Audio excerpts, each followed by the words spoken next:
कोई ज़ाती तौर पर मजहब तब्दील करे तो कोई हर्ज नहीं, लेकिन इज्तिमाई तौर पर मजहब की तब्दीली लम्हे फिक्रिया है। दिल्ली में ईसाइयों की जानिब से मुनक़िदा प्रोग्राम पर वज़ीर दाखिला राजनाथ सिंह ने इज़हार तशवीश किया।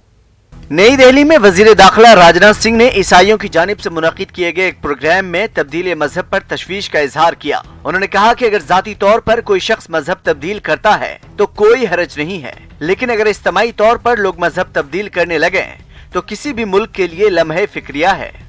कोई किसी धर्म को स्वतः स्वीकार करता है, इसमें कोई हर्ज नहीं करे, तो किसी को कोई ऑब्जेक्शन नहीं होना चाहिए।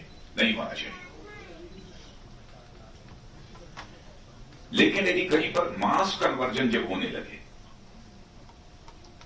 बड़ी संख्या में लोग अपना धर्म बदलने लगे, तो ये किसी भी कंट्री के लिए एक चिंता का विषय हो सकता है। क्यों ऐसा होना चाहिए? आप हिंदू हो तो हिंदू धर्म को मानो करो, मुस्लिम हो मुस्लिम धर्म मानो करो, क्रिश्चियन हो क्रिश्चियन धर्म मानो करो। ये कहा आपने एक संकल्प ये ले लिया कि नहीं, हम पूरे वर्ल्ड की सोसाइटी को ही हम कन्वर्ट कर देंगे, तो मैं समझता हूं ये उचित नहीं है। ये लाखों की यदि पब्लिक मीटिंग होती तो उसमें भी मैं ये बात कहता, ये रुकना चाहिए। वजीर दाखिला राजनाथ सिंह ने यह भी कहा कि इंग्लैंड और अमेरिका जैसे तरक्की याफ्ता ममालिक में अक़लियत खुद अपनी बचाव की फिक्र करती है और एंटी कन्वर्जन लॉ लाने की बात करती है, लेकिन हमारे मुल्क हिंदुस्तान में अगर कोई इस तरह की बात करता है तो तशवीश की बात है। हमारे मुल्क में हर किसी को मजहब की आजादी है और इसलिए किसी भी मजहब के मानने वालों के जरिए मजहब की तब्दीली कराने की कोशिश फिक्र की बात है और इस पर गौर फिक्र होनी चाहिए। दुनिया में दूसरे देशों में चले जाइए, इवन मैं ब्रिटेन और अमेरिका की बात कर रहा हूं, वहां पर जो माइनॉरिटीज होती हैं वह एंटी कन्वर्जन लॉ बनाने की मांग करते हैं,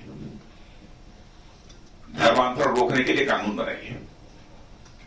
लेकिन यहां जब मैं देखता हूं कि मेजॉरिटी यह मांग करती है कि एंटी कन्वर्जन लॉ होना चाहिए, तो चिंता का विषय है, नहीं होना चाहिए। हालिया कुछ बरसों का डाटा बताता है कि मध्य प्रदेश, उड़ीसा, छत्तीसगढ़, आंध्र प्रदेश और झारखंड में कबायलियों ने बड़ी तादाद में मजहब तब्दील की है। इसके अलावा तब्दील मजहब या घर वापसी या लव जिहाद के नाम पर हमारे मुल्क में सियासत भी जारी है। ऐसे में वजीर दाखिला राजनाथ सिंह का सवाल और तशवीश कई अहम सवाल खड़े कर रहे हैं। क्या वजीर दाखिला खुद अपनी पार्टी के लीडरान की घर वापसी और लव जिहाद जैसे बयानबाजियों पर रोक लगा सकेंगे या उनकी तशवीश सिर्फ तशवीश ही रह जाएगी? Bureau report, news 18 Urdu. वादी कश्मीर में इन दिनों चिल्ले कलां का मौसम जारी है। हाल ही में हुई बर्फबारी के बाद सर्दी में मजीद इजाफा हुआ है। लोग सर्दी से बचने के लिए कई तरह के आलात का इस्तेमाल कर रहे हैं। उधर खित्ते दराज का रात का दर्जा हरारत -16.2 डिग्री रिकॉर्ड किया गया। महकमा मौसमियात के मुताबिक आज दिन भर पूरी रियासत में आसमान पर बादल छाए रहेंगे। महकमा मौसमियात ने पेशन गोई की है कि वादी कश्मीर के कुछ इलाकों में शाम को हल्की बर्फबारी हो सकती है।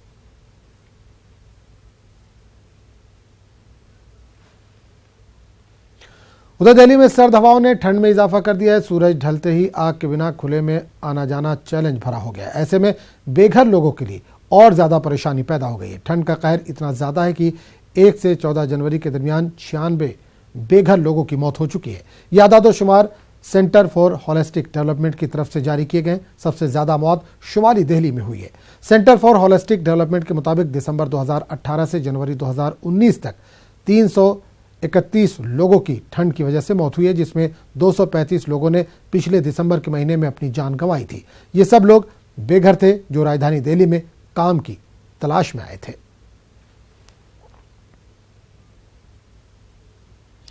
अब दिल्ली के स्कूलों में बच्चों को खसरा रूबेला के टीके नहीं लगाए जाएंगे। दिल्ली हाईकोर्ट ने दिल्ली सरकार की टीकाकारी मुहिम पर फिलहाल रोक लगा दी है। दिल्ली हाईकोर्ट ने महकमा सेहत, महकमा तालीम को नोटिस जारी करते हुए इस मामले में जवाब भी तलब किया है। दिल्ली सरकार को कोर्ट के नोटिस का जवाब 21 जनवरी तक देना है। वादरिक दिल्ली सरकार ने खसरा रूबेला की टीकाकारी को बच्चों के लिए लाजमी करार दिया था। दिल्ली सरकार ने 5 माह से लेकर 15 बरस के 55 लाख बच्चों की टीकाकारी का प्लान बनाया था, चाहे माँ बाप की मर्जी हो या ना हो। दिल्ली हाईकोर्ट में इसके खिलाफ अर्जी दाखिल की गई। कोर्ट ने माना कि बच्चों के सरपरस्तों की मर्जी के खिलाफ जबरिया टीकाकारी नहीं की जा सकती।